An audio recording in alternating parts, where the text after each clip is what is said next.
है ना दलपुंज, ये किसके लिए काम आते हैं कि जो भी मान लो कीड़े मकोड़े हैं, ठीक है, तो उनको आकर्षित करने के लिए दलपुंज काम में आता है। क्या करता है ये कीड़े मकोड़े होते हैं, मधुमक्खी हो गए, भौरे हो गए, इनको आकर्षित कौन करेगा? तो दलपुंज करेगा। कौन करेगा? दलपुंज। अब ये बाह्य दलपुंज क्या होता है? तो शुरू में जो फूल होता है वो पूरा ढका हुआ रहता है ना, जैसे मान लो ये जो फूल है ये पूरा ऐसे कवर अप रहेगा, ठीक है, और यहाँ पे फूल बनता है, फिर धीरे धीरे नीचे लटक जाएगा, तो वही जो भाग है वो कौन क्या कहलाता है? बाह्य दलपुंज कहलाता है। मतलब ये जो फूल खिलता नहीं है उससे पहले फूल की रक्षा कौन करता है? ठीक है, तो जो फूल खिला है उसको क्या बोलते हैं? कली। तो जो कली की रक्षा करता है उसको क्या बोलते हैं? बाह्य दलपुंज। आ रही बात समझ में? अच्छा, इसका कलर देखा होगा तुमने, हरा कलर रहता है, इसका मतलब ये प्रकाश संश्लेषण कर सकता है। पौधे में जो भी चीज हरे कलर की रहेगी, जो भी चीज हरे कलर की रहेगी वह प्रकाश संश्लेषण कर सकती है। जैसे तना हो गया, तना में सर ने पढ़ाया होगा कि वो 1% के आसपास प्रकाश संश्लेषण की क्रिया कर सकता है ना। जैसे मान लो रेगिस्तान में जो भी पेड़ पौधे होते हैं उनकी जो पत्तियां होती है वो तो गिर जाती है नीचे, ठीक है, केवल कांटे रहते हैं, उस केस में खाना कौन बनाएगा? तना बनाएगा, ठीक है। तो एक तरह से जो पत्तियां जड़ गई उसके बाद में जैसे अपन व्रत रहते हैं ना, तो वैसे उनका वही व्रत ही चल जाता है, ठीक है। वो 2-2 महीने दोनों टाइम में व्रत रहते हैं, एक तो नवंबर दिसंबर में जड़ जाती है पत्तियां और एक फिर अप्रैल मई के आसपास जड़ जाती है। तो क्या होगा सर ने कि जैसे जो नवंबर दिसंबर का टाइम रहता है, अब जैसे अपने को ठंड लगती है वैसे उनको भी लगती है पेड़ पौधों को, तो अब होता क्या होगा कि अगर मान लो वहां से पानी, पत्तियां क्या करती है, जो एक्स्ट्रा पानी उसको वाष्पोत्सर्जित कर देती है, उड़ा देती है। तो उड़ाने के लिए, पानी को उड़ाने के लिए क्या चाहिए? ऊष्मा चाहिए। इसका मतलब वो ऊष्मा भी बाहर निकलेगी। तो अगर नवंबर दिसंबर के टाइम पे पेड़ से ऊष्मा ही निकल गई सारी, ठीक है, तो बेचारे की हालत खराब हो जाएगी ठंड में। तो इसलिए क्या है, बहुत अकल होती है पेड़ पौधों में, तो वो क्या करती है, सारी पत्तियां गिरा देती है, इसलिए ऊष्मा हानि नहीं होती है, ठीक है। तो ऊष्मा को बचाने के लिए नवंबर दिसंबर में, अब क्या होता है, गर्मी में पानी चाहिए, तो पानी को कौन उत्सर्जित कर देती है? पत्तियां। तो इसलिए वो पानी को बचाने के लिए गर्मी के टाइम पे अप्रैल मई के आसपास वो पत्तियां गिरा देती है, ठीक है, जिसको पतझड़ का मौसम बोलते हैं, ठीक है ना। यहाँ तक बताया होगा। इसमें किसी को कोई डाउट था? दलपुंज क्या होता है, बाह्य दलपुंज क्या होता है, ठीक है, वृंत क्या होता है, जायन क्या होता है, उमंग क्या होता है। अब जो कुछ ऐसे फूल होते हैं जो दिन में खिलते हैं और कुछ ऐसे होते हैं जो रात में खिलते हैं। तो जो दिन वाले फूल होते हैं उनका जो दलपुंज होता है वो होता है रंगीन। कैसा होता है? रंगीन। रंगीन क्यों होता है? आकर्षित करने के लिए। अब मान लो कि जो रंगीन कलर है वो रात में तो दिखेगा ही नहीं, सब काले काला दिखेगा, तो इसलिए जो रात में खिल खुलते हैं, जो फूल खिलते हैं, इनका जो कलर होता है कैसा होता है? सफेद होता है। कैसा होता है? सफेद। जैसे चमेली का फूल तुमने देखा होगा, देखा, ठीक है, व्हाइट लोटस भी होता है, सफेद कमल का फूल, तो ये सारे इनका कलर सफेद क्यों होता है दलपुंज का? तो ये कारण होता है, ठीक है ना। कुल मिला के दलपुंज का रंगीन होना कारण है कि ये क्या है? कीड़ों को आकर्षित करना। क्या कारण है? कीड़ों को आकर्षित करना। इसका नाम क्या है पूरे का? पूरे का नाम क्या है? जायांगी, ठीक है। अच्छा, ये किसके ऊपर उपस्थित रहता है? पुष्पासन के ऊपर। किसके ऊपर उपस्थित रहता है? पुष्पासन के ऊपर, ठीक है। अब इसके भी 3 भाग होते हैं। कितने भाग होते हैं? जायांगी कितने भाग होते हैं? 3 भाग होते हैं। तो ये जो सबसे नीचे वाला पार्ट है इसको क्या बोलते हैं? अंडाशय। इसको क्या बोलते हैं? अंडाशय। ये जो बीच वाला पार्ट होता है इसको बोलते हैं वर्तिका। वर्तिका क्या बोलते हैं? वर्तिका। और जो सबसे ऊपर का भाग है उसको बोलते हैं वर्तिकाग्र। क्या बोलते हैं? वर्तिकाग्र। तो जायन के कितने पार्ट हुए टोटल? 3 पार्ट हुए। कौन कौन सा? अंडाशय, वर्तिका और वर्तिकाग्र। याद रहेगा। जायन के कितने पार्ट है? 3। कौन कौन से? अंडाशय, वर्तिका और वर्तिकाग्र। और ये जो होता है इसको बोलते हैं मादा जननांग। क्या बोलते हैं? तो जो जायक है वो एक तरह से फीमेल का काम करता है। फूल में किसका काम करता है? फीमेल का। जबकि मेल वाले पार्ट को हम क्या बोलते हैं? उमंग। उमंग। क्या बोलते हैं? उमंग, ठीक है। तो ये कुछ ऐसा होता है, इस टाइप का होता है। अब इसमें क्या होता है, ये जो लाइन है इसको हम बोलते हैं पुंकेसर। क्या बोलते हैं? पुंकेसर। ये जो है कवर इसको बोलते हैं पराग कोश। क्या बोलते हैं? पराग कोश। और जो अंदर ऐसे दाने टाइप रहते हैं इनको बोलते हैं पराग कण। पराग कण। आ रही बात समझ में? यहाँ तक किसी को कोई डाउट तो नहीं? ठीक है। अब ये एक ही फूल का फोटो बनाया मैंने, है ना, चाहे जिसको मैं यहाँ बना देता हूँ। अब होगा क्या कि ये जो परागकण है अंदर, ये जाएंगे यहाँ पे वर्तिकाग्र में। कहाँ जाएंगे? वर्तिकाग्र में। इस क्रिया को बोलते हैं परागण। क्या बोलते हैं? परागण।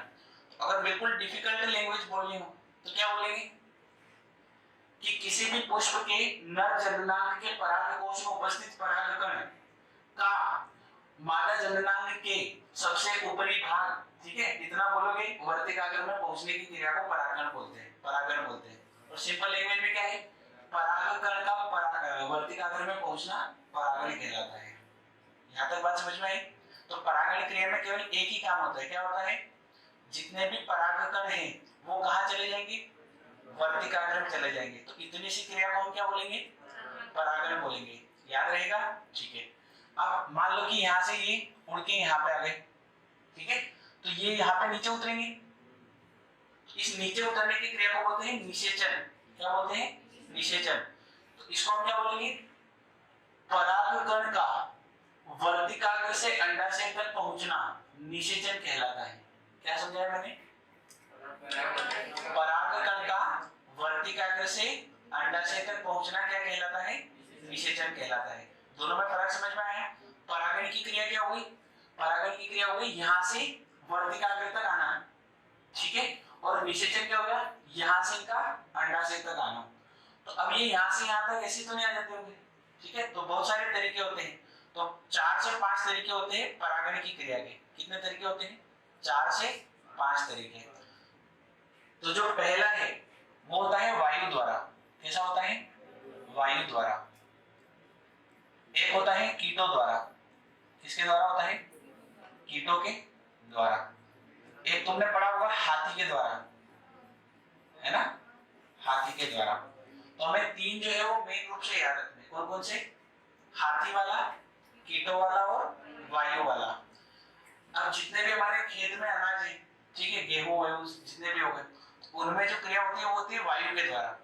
अगर मान लो गलती से ये कीटों के द्वारा होती होगी तो फिर अपने को बाहर से 2 लाख भौरे लाने हैं खेत में, अपने को परागण करवाना है, तब जाके अनाज पैदा होगा। हरी बात समझ में? इसलिए वो प्रकृति का इतना खतरनाक मैनेजमेंट है कि उन्होंने जो चीज अपनी जरूरत है उसको वायु के द्वारा रखा, जो चीज काम की नहीं उसमें कीट वीट का रख दिया। हरी बात समझ में?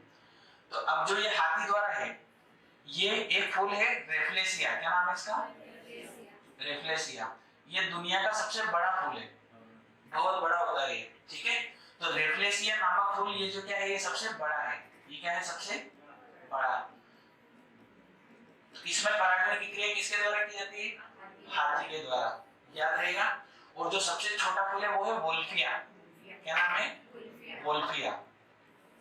इसमें जो परागण की क्रिया होती है वो किसके द्वारा होती है? किसके द्वारा होती है? वायु के द्वारा। पहले दोनों याद रहेंगे। बाकी जो मैक्सिमम होती है वो होती है कीटों के द्वारा। जो मैक्सिमम परागण की क्रिया होती है वो किसके द्वारा होती है? कीटों के द्वारा। बाकी जितने भी धान हमारे हैं, ठीक है, गेहूं, चावल, मक्का, जितने सब में कौन सी परागण की क्रिया होती है? वायु के द्वारा। यहाँ तक की बात समझ में आई? ठीक है। अब निषेचन की क्रिया भी समझ में आ गई कि जो वर्तिकाग्र है वहां से परागण कहाँ पहुंचेंगे? परागकण अंडाशय में पहुंचेंगे, ठीक है। चलो अब यहाँ से समझते हैं। अब होता क्या है कि ये जो वर्तिकाग्र है, वर्तिकाग्र वाला हिस्सा, ये मैक्सिमम 2 परागकणों को ही अंदर आने देता है। कितने को? 2 परागकणों को ही अंदर जाने देता है। और ये वाला जो भाग है जिसको हम क्या बोलते हैं? अंडाशय बोलते हैं, ठीक है। तो इस अंडाशय में कितने अंडे होते हैं? 3 होते हैं। अब यहाँ पे ये जो वर्तिकाग्र है, ठीक है, वर्तिकाग्र कौन सा भाग है? नर की मादा? सॉरी, ये परागकण की बोल रहा हूँ, नर, है ना। तो अब ये तो अपने सबको पता है कि भाई अगर कहीं पे भी ये बात आएगी, रिप्रोडक्शन की बात आएगी, तो एक तो मेल और एक फीमेल दोनों आना चाहिए। तो यहाँ से मेल वाला भाग कौन सा है? परागकण। कौन सा है? परागकण। और ये परागकण कहाँ पहुंचेंगे? अंडाशय में पहुंचेंगे, ठीक है। और फिर जो क्रिया होगी उसको क्या बोलेंगे? निषेचन की क्रिया बोलेंगे, ठीक है। अब आप खुद समझ सकते हो कि यहाँ से 2 ही है, ठीक है, और यहाँ पे कितने हैं? 3 है। ये तो डिसबैलेंस वाला काम है, मैनेजमेंट थोड़ी ना बैठ रहा है। इधर से ये जो है एक तरह से पुरुषों में माने तो ये स्पर्म हो गए, ठीक है, और ये क्या हो गए? अंडाशय हो गया। तो अब ये दोनों जो मिलेंगे, अगर यहाँ पे 3 होंगे तो ये 3 से मैच होगा। तो प्रकृति ने ऐसा क्यों बनाया होगा कि इसको 3 इसको 2 बनाया? उसके पीछे भी कारण है। उसके पीछे क्या कारण है कि यहाँ पे जो एक परागकण है ये एक अंडे से मिलेगा, आ रही बात समझ में? और जो ये एक और बचा हुआ है ये कितने से मिलेगा? 2 से मिलेगा। तो जब भी एक परागकण एक अंडे से क्रिया करेगा तो यहां से फल बनेगा। यहां से क्या बनेगा? फल बनेगा। क्या बनेगा? फल बनेगा। और ये जो एक है ये इन अगर 2 से मिलेगा तो यहाँ पे जो निर्माण होता है वो होता है भ्रूण कोश का। किसका निर्माण होता है? भ्रूण कोश का होता है। अरे बात समझ में? दोनों फल बन जाते तो क्या दिक्कत थी? अगर दोनों भ्रूण कोश बन जाते तो क्या दिक्कत थी? जैसे नारियल का अपन खाते हैं नारियल, तो नारियल फल नहीं होता है। नारियल का जो हम हिस्सा खाते हैं वो भ्रूण कोश वाला हिस्सा खाते हैं, उसमें फल तो मर जाता है। अरे बात समझ में? उसमें फल मर जाता है। जो हम खाते हैं कौन सा हिस्सा है? भ्रूण कोश वाला हिस्सा है। तो अगर यहाँ से 2-3 क्वेश्चन बनते हैं। पहला क्वेश्चन मैं आपको पूछता हूँ कि परागण की क्रिया में क्या होता है? तो परागकण कहाँ पहुँचते हैं? वर्तिकाग्र में पहुँचते हैं। जबकि निषेचन की क्रिया में क्या होता है? परागकण वर्तिकाग्र से कहाँ पहुँचते हैं? अंडाशय में पहुँचते हैं। ठीक है। अच्छा, यदि एक परागकण 2 अंडे से मिलता है तो किसका निर्माण होता है? भ्रूण कोश का निर्माण होता है। ठीक है। तो यहाँ पे ये जो 3 हो गए टोटल, अरे 3 हो गए, कितने हो गए? तो इसको क्या बोलते हैं? त्रिगुणित। क्या बोलते हैं? त्रिगुणित। गुणिल, अच्छा गाढ़ है। त्रिगुणित क्या होता है?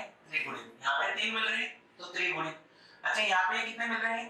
2 मिल रहे हैं तो इसको बोलते हैं द्विगुणित। क्या बोलते हैं? द्विगुणित। या फिर इसको बोलते हैं युग्मनज। जो फल बनता है उससे पहले इसका नाम क्या रहेगा? युग्मनज नाम रहेगा। और अगर ये अभी इस अकेले को ही करेंगे तो ये क्या हो गया? अगुणित। इसको क्या बोलते हैं? अगुणित। तो त्रिगुणित कौन सा हिस्सा होता है? त्रिगुणित कौन सा होता है? भ्रूण कोश वाला। कौन सा होता है? भ्रूण कोश वाला। द्विगुणित वाला कौन सा हिस्सा है? युग्मनज वाला। कौन सा हिस्सा है? युग्मनज वाला। जबकि अगुणित कौन सा है? तो ये जो अकेला रहेगा, केवल परागकण ही रहेगा, तब इसको क्या बोलेंगे? अगुणित बोलेंगे। तीनों बातें समझ में आई कि नहीं? अब ये समझते हैं कि ये 2 मिल रहे हैं और यहाँ पे 3 मिल रहे हैं, इसका क्या कारण है? तो होता क्या है कि ये जो फल बना है ये आगे जाके फल बनेगा। तो इसको फल बनने तक हमें एनर्जी भी चाहिए, ठीक है, सारी कुछ ऊर्जा चाहिए। तो ये जो भ्रूण कोश है ये क्या करता है? अपने अंदर एनर्जी स्टोर करके रखता है। क्या करता है? ऊर्जा को संग्रहित रखता है। और जब जब इस फल को नीड लगेगी तो ये इसको ऊर्जा देता रहता है। आ रही बात समझ में? अगर ये भ्रूण कोश बनेगा ही नहीं तो ऊर्जा कौन देगा? अगर ऊर्जा नहीं देगा तो फल कैसे बनेगा?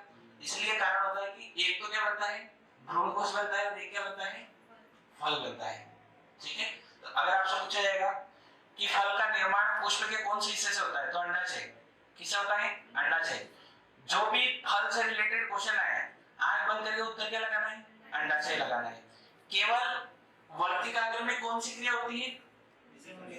निषेचन, परागण की क्रिया होती है। परागण के अलावा जितनी भी क्रिया होगी, फल का निर्माण, ठीक है, जो भी पूछे, छिलके का निर्माण, बीज का निर्माण, ये पे बीजांड भी होता है, ठीक है, तो बीज का निर्माण भी कौन से होता है? अंडाशय से होता है। सबका उत्तर क्या रहेगा? अंडाशय रहेगा। यहाँ तक की बात समझ में आई? ठीक है, लिखवाऊं ये सारी चीजें? चलो लिख लो। हेडिंग डालो परागण। परागकणों का वर्तिकाग्र तक पहुंचना, परागकणों का वर्तिकाग्र तक पहुंचना, परागकणों का वर्तिकाग्र तक पहुंचना परागण की क्रिया कहलाती है।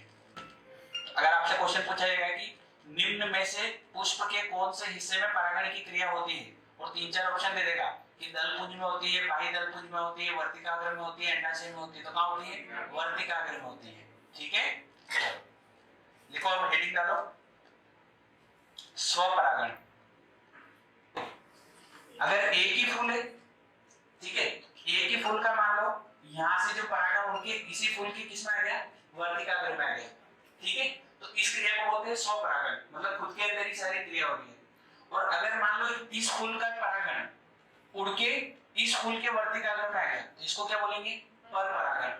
कौन सा बोलेंगे? परपरागण। तो आगे बताओ कि दोनों में से अच्छा कौन सा होता है? स्वपरागण होता है या परपरागण? परपरागण। स्वपरागण। स्वपरागण जब एक ही फूल में परागकण, जब एक ही फूल के परागकण उसी फूल के वर्तिकाग्र तक चले जाए,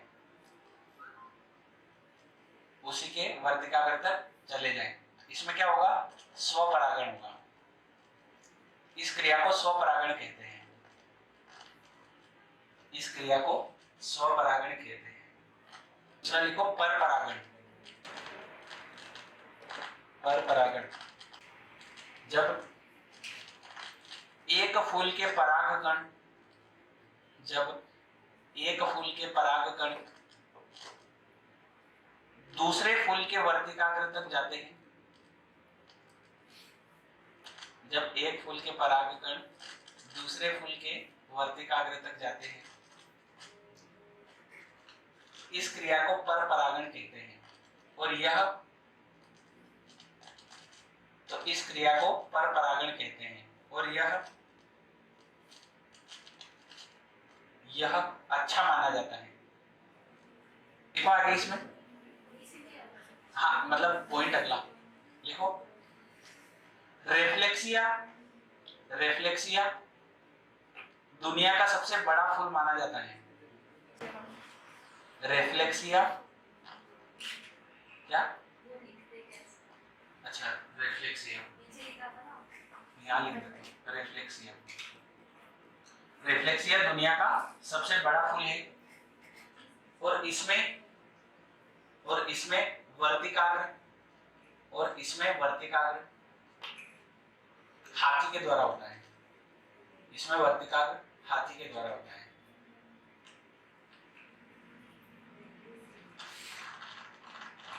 अच्छा और डिटेल से समझना हो तो जैसे क्या होता है कि कोई भी फूल है तो पहले तो क्या होगा कि जो दलपुंज है उनसे कीड़ा आकर्षित होगा। अब आकर्षित होने के बाद क्या होगा कि जो फूल का जो भाग होता है जायंग वाला, कौन सा भाग होता है? जायंग वाला, तो वहां से ग्लूकोज रिलीज होता है। अब चाहे वो कोई भी ग्लूकोज हो, चाहे स्टार्च हो, ठीक है, चाहे फ्रक्टोज हो, ये सारे ग्लूकोज ही एक प्रकार के। मैंने आपको कहाँ पढ़ाया था? ये कार्बोहाइड्रेट में पढ़ाया था, याद आया कुछ? Glucose topic. तो वहां से ग्लूकोज रिलीज होता है ना, तो कीड़ों को मीठा लगता है। तो वो मीठा के चक्कर में क्या है कि वहां तक पहुंच जाते हैं। तो वो पहले कहां से टच हो जाते हैं? उमंग से, उमंग से, है ना, वर्ती परागकणों से। और फिर वो कहां चले जाते हैं वापस? तो उनको जैसे वो नली टाइप होता है, जैसे मान लो ये नली होगी, ठीक है, तो ये यहाँ से मान लो मीठापन रिलीज हुआ था, ये ऊपर तक आएगा, तो ये ऐसे करते करते ये पूरा पहुंचेगा। वोल्फिया सबसे छोटा फूल है, जबकि वोल्फिया सबसे छोटा फूल है। और इसमें परागण की क्रिया, और इसमें परागण की क्रिया हवा के द्वारा या वायु के द्वारा होती है, ठीक है, वायु द्वारा होती है। याद रहेगा कि नहीं रहेगा? ठीक है, हेडिंग डालो निषेचन। निषेचन, निषेचन, है ना। अब निषेचन क्या हो गया समझ में आ गया होगा कि क्या करना है? परागकण का अंडे तक पहुंचना, तो ये क्या हो जाएगा? निषेचन हो जाएगा। लिखो निषेचन। परागकणों का, परागकणों का, परागकणों का अंडे से मिल जाना, परागकणों का अंडे से मिल जाना निषेचन कहलाता है। परागकणों का अंडे से मिल जाना निषेचन कहलाता है, ठीक है। और निषेचन की क्रिया के बाद फल का बनना प्रारंभ हो जाता है, या फल बनना प्रारंभ हो जाता है, ठीक है।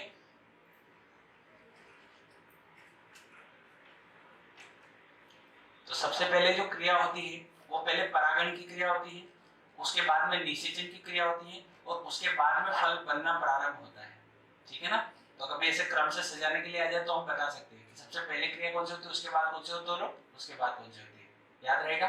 ठीक है, फिर आगे क्या समझाया मैंने तुम्हें, लिखो नोट बना के, नोट। वर्तिकाग्र, वर्तिकाग्र, वर्तिकाग्र, वर्तिकाग्र एक समय में, वर्तिकाग्र एक समय में केवल दो ही पराग कणों को अंदर प्रवेश करने देती है। वर्तिकाग्र एक समय में केवल दो ही पराग कणों को अंदर प्रवेश करने देती है तथा अंडाशय के अंदर 3 अंडे पहले से रहते हैं।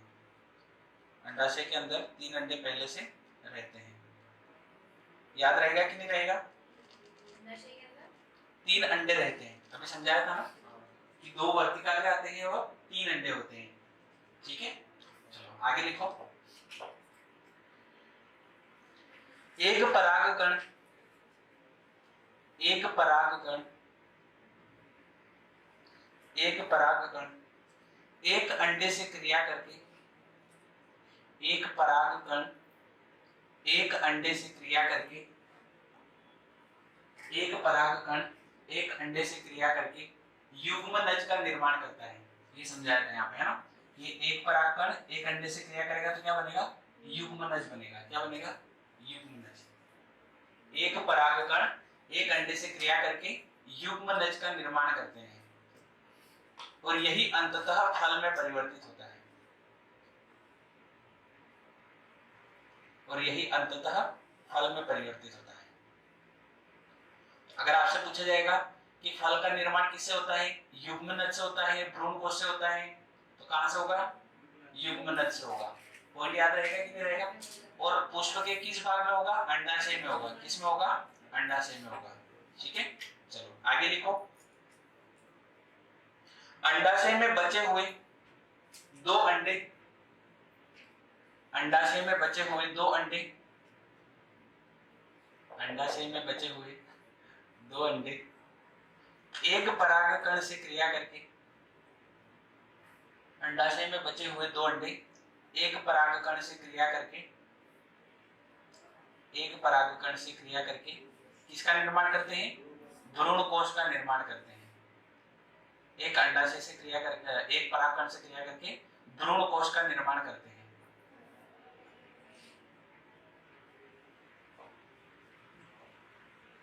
लिखा। जो जो फल को ऊर्जा देने का काम करता है, जो फल को ऊर्जा देने का काम करता है। जैसे ये निषेचन की क्रिया स्टार्ट होगी ना, तो जो बाहर की पत्ती वत्ती में सब रहती है वो सब गिर जाती है नीचे, है ना, वो नहीं बचती है। ठीक है ना। चलो ये लिखा नहीं रहा हूं, बस समझने वाली बात है। ठीक है, चलो आगे लिखो अगला पॉइंट।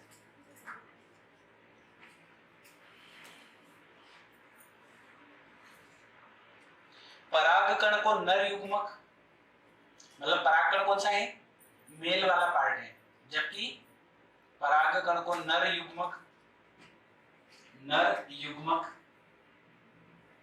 मेल गेमेट इंग्लिश में बोलते हैं। ठीक है, परागकण को क्या बोलते हैं, नर युग्मक, जबकि जबकि अंडा को मादा युग्मक कहा जाता है।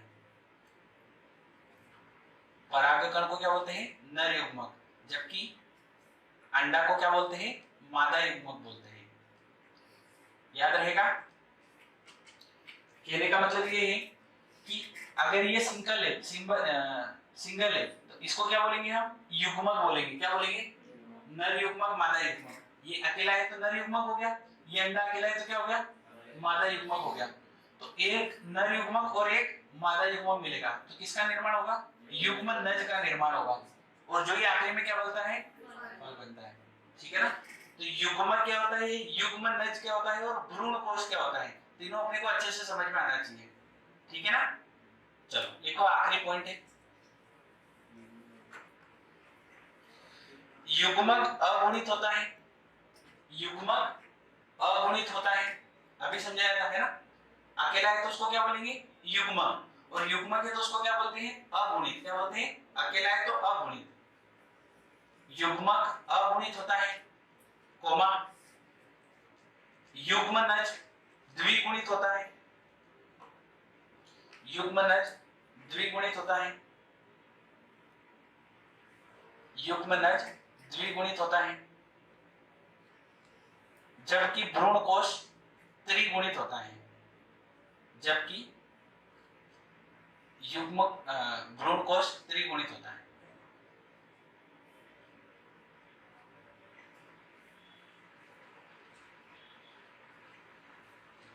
याद कर लोगे इनको तीनों चीजों को, कोई दिक्कत तो नहीं है। एक गुणित कौन है, अगुणित कौन है, द्विगुणित कौन है और त्रिगुणित त्रिगुणित कौन है। ठीक है, तो क्वेश्चन आता है निम्न में से कौन सा अगुणित है, कौन सा द्विगुणित है, कौन सा त्रिगुणित है, तो तीनों में यहां से बता सकते हैं आंसर में। यहां तक तो समझ में आया।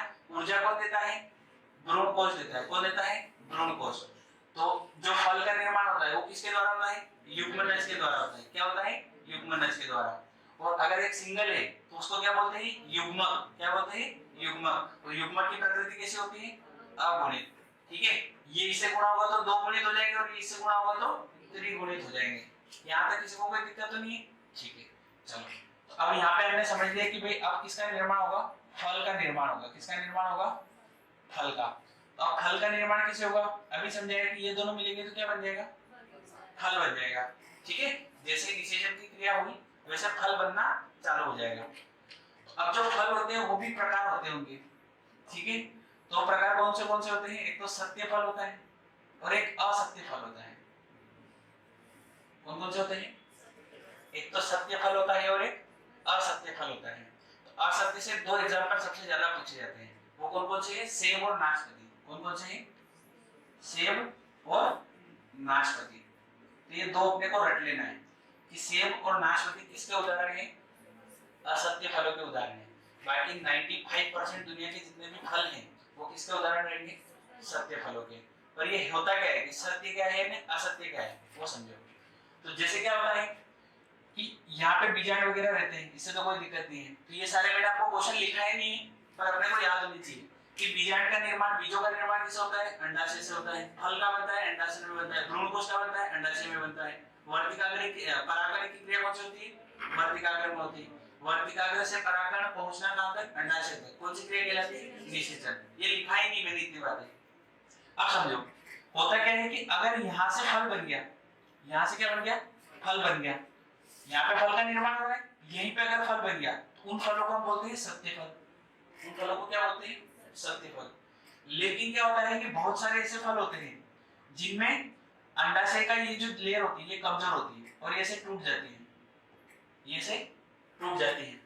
इसके कारण से क्या होगा कि इसका जो ये पुष्पासन वाला हिस्सा होता है, फल का निर्माण इसमें भी होता है।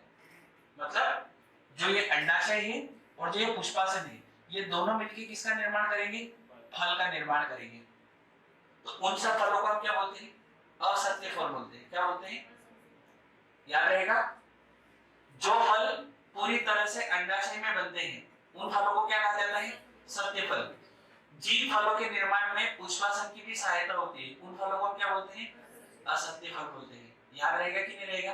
अब ये तो एक टाइप हुआ कि हमने एक टाइप से बांट दिया कि एक कौन से फल है और ये कौन से फल है। ऐसे हमें तीन कैटेगरी में बांटना है फलों को। कितनी कैटेगरी में बांटना है, अभी जो हम बांट रहे हैं वो कौन से आधार पे बांट रहे हैं, सत्य और असत्य। ये कौन सा आधार है, ये निषेचन का आधार है। निषेचन के आधार पे तो बांट रहे हैं। अगर पूरी तरह से निषेचन का हो गया, अंडाशय में हो गया, तो हम बोल रहे हैं, क्या बोल रहे हैं, सत्य फल। पर अगर पूरी तरह से निषेचन इसमें ना होकर कौन हिस्सा ले लेगा, पुष्पासन हिस्सा ले लेगा, तो हम उस फल को क्या बोलेंगे, असत्य फल बोलेंगे। समझ में आया कि नहीं आया, दोनों बातें क्लियर है। असत्य फल के दो उदाहरण कौन कौन से याद रखने हैं, सेब और नाशपाती। लिखो, हेडिंग डाल दो, फल। फल, अरे मैं बोल रहा हूँ लिखो, इतने से काम नहीं चलेगा, है ना। एग्जाम में क्या है कि लैंग्वेज पकड़ में आनी चाहिए, इसीलिए मैं आपको लिखा भी रहा हूँ, ठीक है ना। लिखो, फल। निषेचन की क्रिया के बाद फलों का निर्माण होता है। निषेचन की क्रिया के बाद फलों का निर्माण होता है। निषेचन की क्रिया के बाद फलों का निर्माण होता है। निषेचन की क्रिया के बाद फलों का निर्माण होता है। ठीक है, आप पहली हेडिंग क्या डालोगे? सत्य फल। आम, अमरूद, ये सारे सत्य फल ही है। सेब, नाशपाती के अलावा जो तुम्हें दिख जाए सत्य लगा देना तुम। ठीक है, लिखो सत्य फल। वैसे फल, वैसे फल, वैसे फल जिनका निर्माण अंडाशय में होता है। वैसे फल जिनका निर्माण हो गया, निषेचन बोलो एक ही बात है। ठीक है, वैसे फल जिनका निर्माण अंडाशय में होता है क्या कहलाते हैं? सत्य फल कहलाते हैं। ठीक है, एग्जाम्पल में लिख लेना। आम लिख लो, नहीं, लीची लिख लो, लीची, जामुन लिख लो। जो केला होता है ना वो अलग टाइप का फल होता है, उसको भी मैं आपको समझाता हूँ, है ना। आम, लीची और ठीक है, याद रहेगा ये। ठीक है, दूसरी हेडिंग क्या डालोगे? असत्य फल। असत्य फल, इसकी डेफिनेशन खुद से लिख सकते हो कि नहीं लिख सकते हो आप? तो क्या लिखोगे? वैसे फल जिनका निषेचन या निर्माण पुष्पासन और अंडाशय दोनों में मिलकर होता है ना। लिखो वैसे फल, वैसे फल, इसको इंग्लिश में पुष्पासन को बोलते हैं थैलेमस। क्या बोलते हैं? थैलेमस। ठीक है ना, तो वर्ड से घबराना नहीं है, वो ओब्लिक करके लिखा दूंगा मैं। लिखो वैसे फल जिनका निर्माण, वैसे फल जिनका निर्माण, जिनका निर्माण अंडाशय में न होकर, जिनका निर्माण अंडाशय में न होकर कहाँ होगा?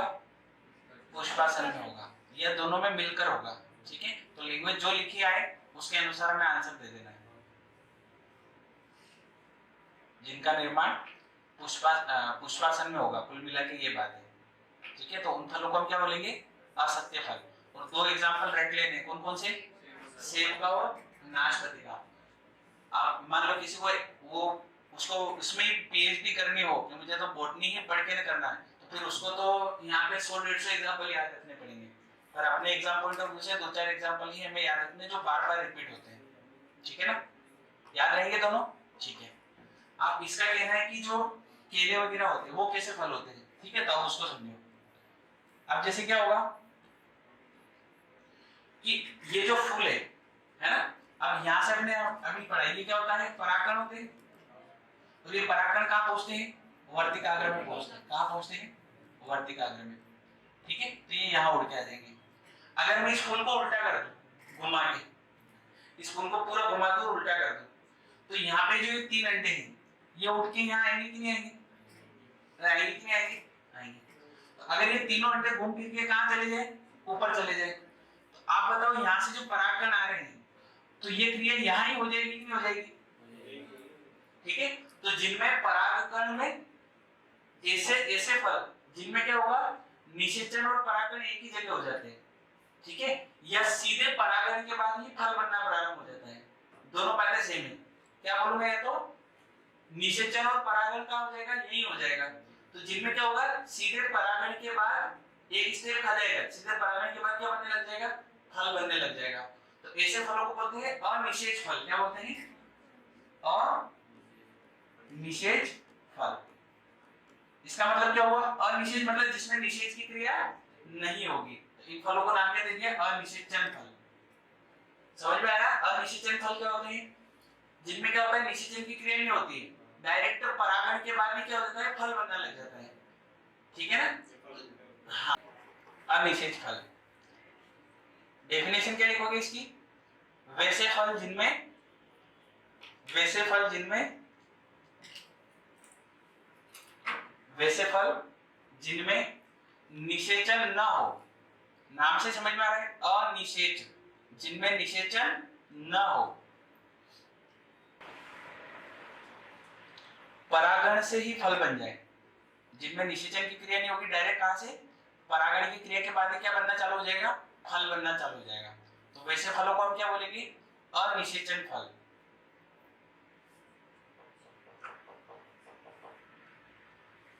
तीनों पॉइंट समझ में आ गए? एक बार मैं तीनों स्थिति आपको बना के बता देता हूँ, ठीक है? ये पोटली बनाना आगे मेरे को क्या अगर यहीं पे निर्माण हो गया तो ये कौन से फल हो गए, सत्य। कौन से फल हो गए, सत्य। और अगर ये थैली कमजोर है, ठीक है, और ये इसमें आ गया, ठीक है, और ये इसमें निर्माण हुआ, तो ये कौन से फल हो गए, असत्य फल हो गए। और तीसरी कैटेगरी में क्या होगा कि यहीं पे क्रिया हो जाएगी, ठीक है।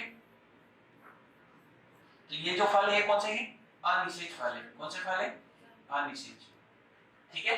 अच्छा, इसके एग्जांपल क्या क्या याद रखने अपने को, सेब और नाशपाती, सेब और नाशपाती। और जो अनिषेच फल है इसके एग्जांपल दो याद रखने, अंगूर और केले, अंगूर और केले याद रहेंगे। तो अंगूर और केले कौन सी कैटेगरी में आते हैं, अनिषेच फलों की कैटेगरी में आते हैं, मतलब इनमें निषेचन की क्रिया नहीं होती है, अंगूर और केला, ठीक है। और इसमें कौन कौन से याद रखने हैं, सेब और नाशपाती, जिनमें कौन से फल की कैटेगरी में आते हैं, असत्य फलों की। और असत्य फलों की डेफिनेशन क्या है कि जिनमें निर्माण कहाँ होगा, पुष्पासन में होगा, या एक और वर्ड क्या बोलते हैं, थैलेमस में होगा। कहाँ होगा, थैलेमस में। तो इस टाइप से ये तीन कैटेगरी हो गई, याद रहेगी कि नहीं रहेगी, ठीक है। तो ये जो आधार बांटने का था, ये कौन सा आधार था, निषेचन के आधार पे। तो इसमें निषेचन कहाँ हुआ, अंडाशय में हुआ, इसमें निषेचन कहाँ हुआ, पुष्पासन में, और इसमें निषेचन और परागण दोनों साथ में हो गए, वर्तिका करके वही हो गए। तो ये जो क्रिया है कौन सी होगी, अनिषेच। अब अपने को कौन सा पढ़ना है, अब एक और टाइप होता है जिसमें तीन टाइप वापस आ जाएंगे। कितने टाइप आ जाएंगे, तीन टाइप। अब ये कौन से होंगे बांटने वाली, थोड़ा अनुमान लगाओ तुम, तो और कैसे फलों को बांट सकते हैं, और कैसे कैसे तुमने फल देखे होंगे, बताओ। चलो समझाता हूँ। एक होते हैं सरल फल, कौन से होते हैं, सरल फल। एक होते हैं संयुक्त फल, कौन से होते हैं, संयुक्त फल।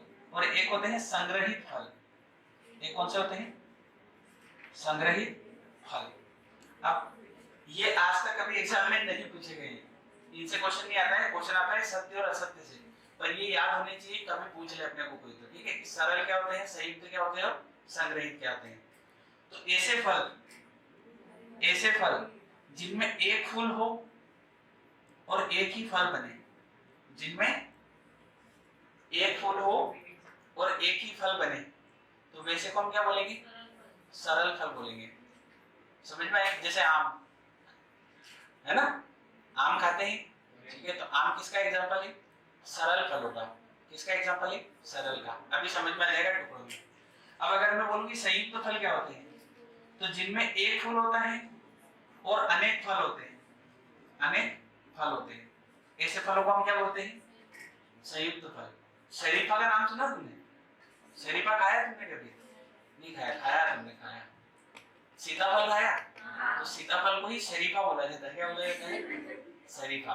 तो जो सीताफल है वो किसमें आएगा, संयुक्त फलों में आएगा। किसमें आएगा, संयुक्त फलों में, याद रहेगा, ठीक है। अब होते हैं संग्रहित फल। तो संग्रहित फल में क्या होता है, तो अभी तक हमने जितने भी फल पढ़े हैं, एक में भी हमने जो बाह्य दलपुंज है उसको शामिल किया क्या, नहीं किया। पर ये ऐसे फल होते हैं जिनमें क्या होता है कि जो बाह्य दलपुंज है वो भी फल के निर्माण में सहायक होता है।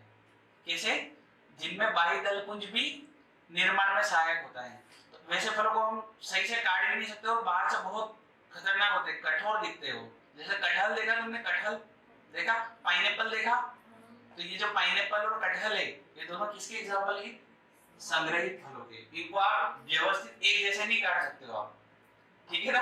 तो ये एग्जांपल किसे हो गए, संग्रहित फलों के, ठीक है। ये समझना है बस, और एक एक एग्जांपल आपको लिखना है ताकि कभी एग्जाम में आ जाए तो हमसे गलत ना हो।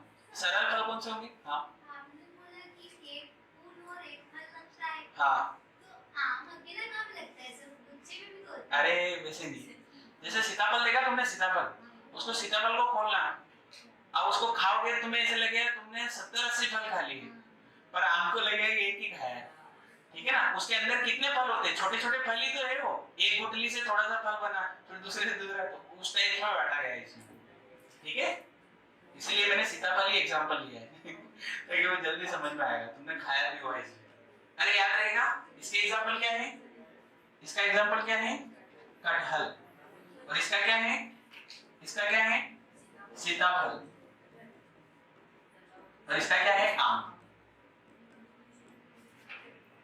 कौन कौन से फल हो गए, कौन कौन से फल हो गए, सरल, संयुक्त और संग्रहित।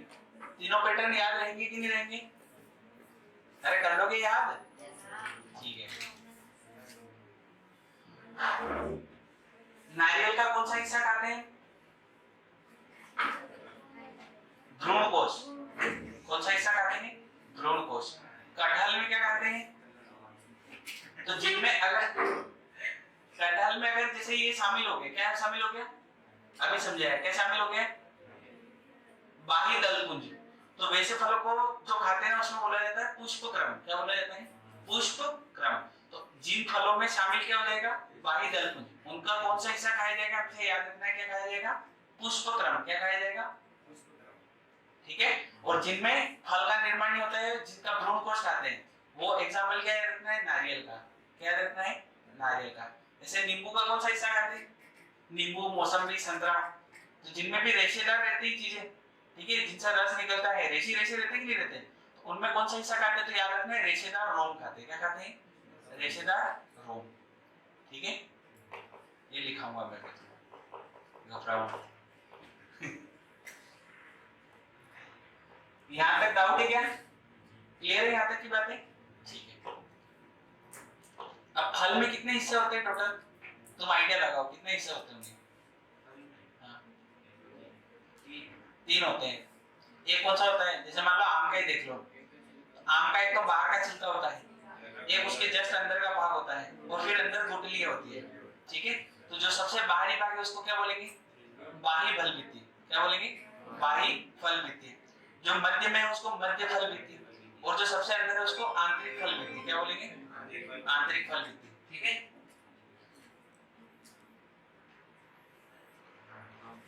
ये कलम्याम की बनाते, ठीक है। ये जो है ये कौन सी है, बाह्य फल भित्ति, कौन सी है, बाह्य। ये जो है इसको क्या बोलेंगे, मध्य फल भित्ति, कौन सी बोलेंगे, और जो ये है इसको क्या बोलेंगे, आंतरिक फल भित्ति।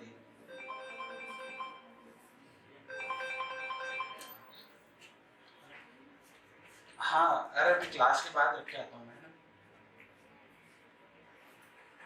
घर 2 1 2, हाँ मतलब 2 3 के आसपास, हाँ लेते जाओ। शोरूम पे मैं नंबर भेज देना, एक बार विजिट हो।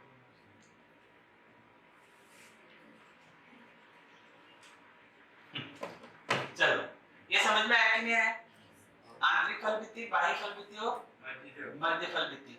तो आम का कौन सा हिस्सा खाते हैं, मध्य फल भित्ति खाते हैं, कौन सा हिस्सा खाते हैं, मध्य फल भित्ति। पर बहुत सारे फल ऐसे होते हैं जिनमें आंतरिक और ये जो बाह्य फल भित्ति ये आपस में बिल्कुल चिपक जाती है, ठीक है। जैसे काजू हो गए, तो काजू अपन पूरे खा जाते हैं, नहीं खा जाते, इसलिए उसको सूखा फल बोलते हैं, ठीक है। उनमें पानी का वेटेज बिल्कुल नहीं रहता है, तो वो कौन से फल हो जाते हैं, सूखा फल। और जैसे आम वगैरह नहीं हो गए, इनको बोलते हैं मांसल फल, क्या बोलते हैं, मांसल, मांसल। कैटेगरी बता रहा हूँ, सबसे पहले हमने निषेचन के आधार पे बांटा था, किसके आधार पे बांटा था, तो निषेचन के आधार पे कितने टाइप हो गए फल के, 3 टाइप हो गए, सत्य फल, असत्य फल और अनिषेच फल।